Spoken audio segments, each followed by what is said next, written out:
The apocrypha to the King James Bible, the book of Judith, chapter 16.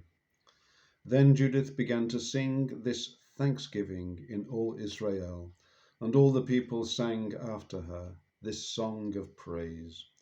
And Judith said, Begin unto my God with timbrels, sing unto my Lord with cymbals, tune unto him a new psalm, exalt him, and call upon his name. For God breaketh the battles, for amongst the camps in the midst of the people he hath delivered me out of the hands of them that persecuted me. Assur came out of the mountains from the north, he came with 10,000s of his army, the multitude whereof stopped the torrents, and their horsemen have covered the hills. He bragged that he would burn up my borders, and kill my young men with the sword, and dash the suckling children against the ground, and make mine infants as a prey, and my virgins as a spoil. But the Almighty Lord hath disappointed them by the hand of a woman. For the mighty one did not fall by the young men, neither did the sons of the Titans smite him, nor high giants set upon him. But Judith, the daughter of Merari, weakened him with the beauty of her countenance.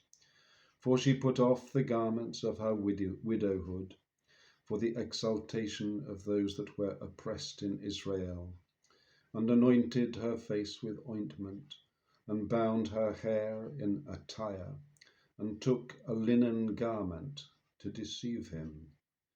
Her sandals ravished his eyes, her beauty took his mind prisoner, and the falchion passed through his neck. The Persians quaked at her boldness, and the Medes were daunted at her hardiness. Then my afflicted shouted for joy, and my weak ones cried aloud, but they were astonished. These lifted up their voices, but they were overthrown. The sons of the damsels have pierced them through, and wounded them as fugitive children. They perished by the battle of the Lord. I will sing unto the Lord a new song. O Lord, thou art great and glorious, wonderful in strength and invincible. Let all creatures serve thee, for thou spakest, and they were made.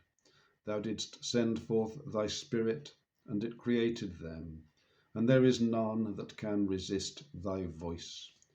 For the mountains shall be moved from their foundations with the waters, the rocks shall melt as wax at thy presence, yet thou art merciful to them that fear thee.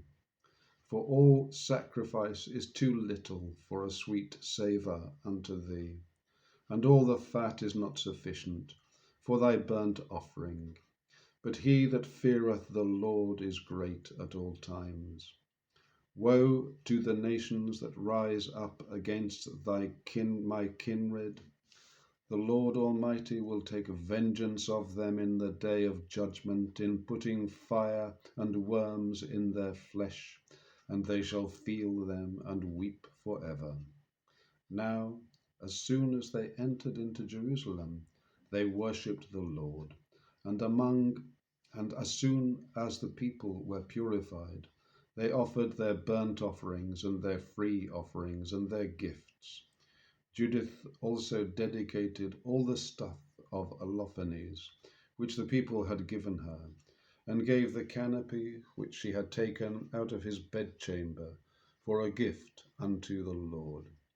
So the people continued feasting in Jerusalem before the sanctuary for the space of 3 months, and Judith remained with them.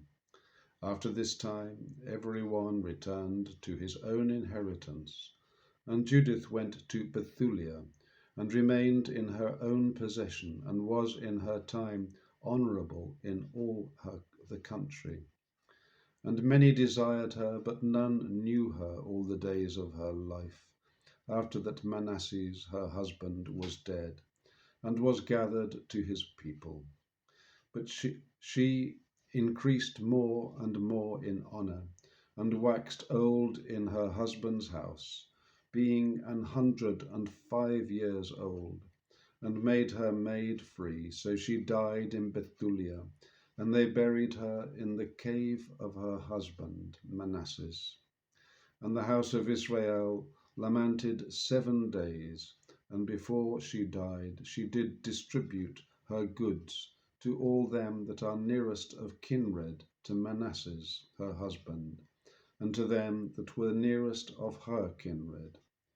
And there was none that made the children of Israel more afraid in the days of Judith, nor a long time after her death.